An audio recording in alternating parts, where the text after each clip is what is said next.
सबसे पहले तो 5 महीने हो गए आपको नया नवेला सांसद बने, आपको बधाई एक बार फिर से। बहुत बहुत धन्यवाद। आजमगढ़ में 5 महीनों में क्या हुआ? क्योंकि बड़ी सारी उम्मीदें जब आप 2019 का चुनाव लड़ रहे थे, मैंने गांव में जाकर आपके साथ आपका इंटरव्यू भी किया था।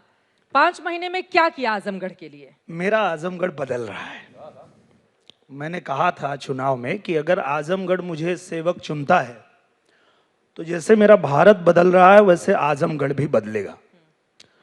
और ये दावा मैं इसलिए कर रहा था क्योंकि मुझे भरोसा था हमारे पूजनीय प्रधानमंत्री जी पे, हमारे पूजनीय योगी आदित्यनाथ जी पे, कि निश्चित रूप से पूरे देश के लिए अच्छा कर रहे हैं।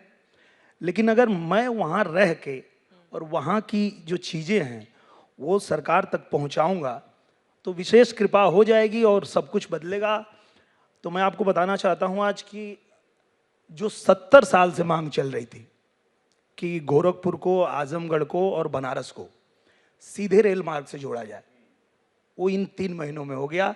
और उसमें हमारे जी वो पास हो गया।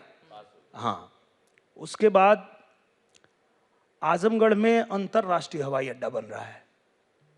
कुशीनगर के बाद अब आजमगढ़ में भी बन रहा है अंतरराष्ट्रीय बन रहा है, जिसमें जो वहाँ 10-10 विधायक हैं। रेलवे वाला काम तो सच में अनूठा इन्होंने करवा लिया। हाँ, और उसमें भैया आपकी भी भूमिका है उसमें जी। ये आपका मेहनत है, हम लोग तो छोटा सा बस पुश करते हैं। अंतरराष्ट्रीय हवाई अड्डा बन रहा है। हालांकि जो पार्टी वहां पहले से अपना गढ़ बना के रखी थी वो उसका भी विरोध कर रहे हैं, उसको भी चाह रहे हैं कि न बन पाए। उसके अलावा जितनी सड़कें थी, मतलब 50 साल में पहली बार ऐसा हुआ कि उन सड़कों के मरम्मत के लिए 3 महीने में 50 करोड़ रुपए आ गए। वहां एक हरिहरपुर घराना है संगीत का जी, जहां से दुनिया के बहुत प्रसिद्ध कलाकार छन्नूलाल मिश्रा जी थे, पर आजमगढ़ को सिर्फ आतंक के लिए जाना जाता था। अब वहां पूजनीय महाराज जी ने हरिहरपुर में संगीत विद्यालय दे दिया, 5 करोड़ रुपए अभी 3 दिन पहले ही आए। तो मेरा आजमगढ़ बदल रहा है। जैसा कि हम लोग कहे थे कि अगर हमको आप सेवक चुनते हैं तो हम कोशिश करेंगे, भाग दौड़ करेंगे। एक आरोप लोग का ये था कि ये लोग एक्टर हैं, जीत के भाग जाएंगे। तो मैं अपने दोनों भाइयों से सीखा था, भागूंगा नहीं। मैंने मुंबई छोड़ दिया और मैं अब आजमगढ़ में ही रहता हूँ। और अब तो फिल्म सिटी भी बन रही है गोरखपुर में। तो फिल्म सिटी बन रही है। फिल्मों का निर्माण आप लोगों का वही होना है, अब तो ज्यादा दूर भी नहीं जाना है। आपको मैं बताऊं कि 3 महीने में 4 फिल्में तो मैंने आजमगढ़ में कर दिया। अच्छा। हर विधानसभा में एक फिल्म की शूटिंग करता हूँ और वहीं खेत में ही ऑफिस लग जाता है मेरा। अच्छा। और वहीं जो हमारी देवतुल्य जनता है जिन्होंने मुझे चुना है, वो कहते हैं कि हम आपको बना दिए, अब ये सब आप बनाइए। देखिए, जब आपको आजमगढ़ के लिए बीजेपी ने चुना था, वहां से चुनाव लड़ाने के लिए, आजमगढ़ चूंकि वहां पर यादव और मुस्लिम बहुल इलाका है और वो गढ़ भी है समाजवादी पार्टी का, जिसको आपने 2022 के उपचुनाव में तोड़ दिया। लेकिन अखिलेश यादव के लिए आपका एक बयान बड़ा वायरल भी हो रहा है और समाजवादी पार्टी के लोग आपको टारगेट भी कर रहे हैं इसके लिए। सारा यादव देश के साथ, बचे खुचे अखिलेश के साथ, ये बोलने की जरूरत क्यों आन पड़ी आपको?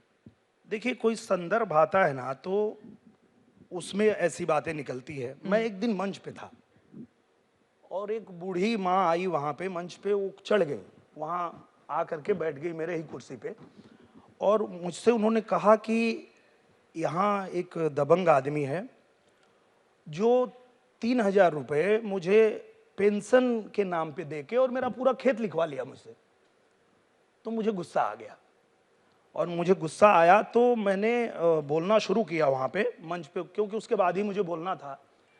तो मैंने कहा कि ये जो पिछड़ेपन का कारण है वो सिर्फ ये है कि यहाँ पे जो मनबढ़ू लोग हैं वो करते क्या थे, बूथ कैप्चरिंग करते थे, वहाँ पे फर्जी वोटिंग करते थे और जनता जिसको चाहती थी उसको आने नहीं देते थे। तो अब लोगों ने इस बात को ले लिया ना कि आजमगढ़ के लोगों को आप निरहुआ बता रहे हैं, मनबढ़ हैं। नहीं, आजमगढ़ के लोग नहीं, वो लोग जो आजमगढ़ के लोगों को चुनने नहीं देते थे, वो जैसा चाह रहे हैं उनको करने दीजिए, पर वो करने नहीं देते थे। और रही बात कि असली यादव देश के, बाकी बचे अखिलेश के, मैंने इसलिए कहा था कि मैं जहां तक जानता हूं यादवों को, जो देश के साथ खड़े होते हैं, देश की उपलब्धि के साथ खड़े होते हैं। और कोरोना काल में अगर प्रधानमंत्री जी के नेतृत्व में हमारा देश अगर वैक्सीन बनाता है तो मुझे लगता है ये हमारे देश की उपलब्धि है। और अपने देश के उपलब्धि के जो साथ खड़ा है वो असली यादव है, और जो उसका विरोध कर रहा है वो नकली यादव है।